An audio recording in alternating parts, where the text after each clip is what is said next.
हरिढुङ्गाबाट हामी अब चरीकोटतिर जाँदैछौँ। यो चाहिँ एकदम रमणीय दृश्य देख्न सक्नुहुन्छ यो हाइवे। यहाँ चाहिँ म्याग्नेसाइट गइवे हो धेरै पहिला चाहिँ हाइवेमा गइवे म्याग्नेसाइट यहाँबाट ढुवानी गरेर त्यो रोपवे पनि छ होइन तल झार्ने।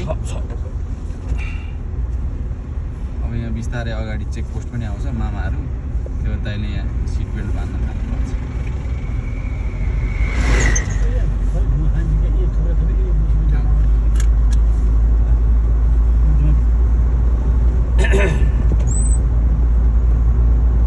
यो अनि यो सकिएर बन्द भएको कि त्यसै बन्द भयो? त्यसै बन्द भयो। बन्द भएको भयो इन्डियाको करामत